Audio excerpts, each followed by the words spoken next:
मोहम्मद तो अभी सो रहा है, इसे सहरी के लिए मत जगो, छोटा सा बच्चा है, नींद में न डालना बेहतर होगा। नहीं, सहरी तो बरकत का वक्त है, जो सहरी करता है अल्लाह से ताकत और बरकत का करता है। मगर नींद भी तो जरूरी है, अगर उम्र ना उठा तो क्या होगा, छोटा सा बच्चा है, बाद में रोजे रख लेगा। रमजान का एक दिन भी कीमती होता है, जो आज इबादत करेगा वो कल इसका अजर पाएगा। मैं मोहम्मद को जगाऊंगी। मोहम्मद उठ जाओ, सहरी का वक्त हो गया है। तो सहरी के लिए जाना है, बहुत प्यास लगी है, पानी पी लो। अल्लाह माफ कर दे, तुम अभी बच्चे हो। मोहम्मद सब्र करो, अल्लाह रखने वालों से मोहब्बत करता है। ये आजमाइश जो इसे बर्दाश्त करेगा वो ही जन्नत के दरवाजे खोलेगा।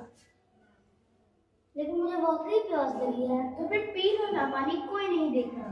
मगर मोहम्मद अल्लाह सब कुछ देख रहा है और रोजा सब्र का दर्द देता है। अगर तुमने बर्दाश्त किया तो अल्लाह तुम्हें इसका बेशुमार अजर देगा।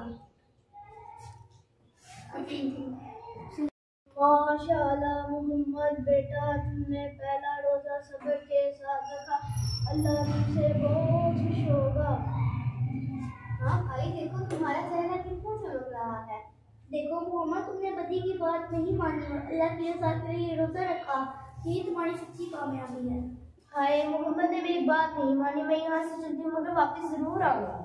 जब तक ईमान मजबूत है मैं हमेशा जीते।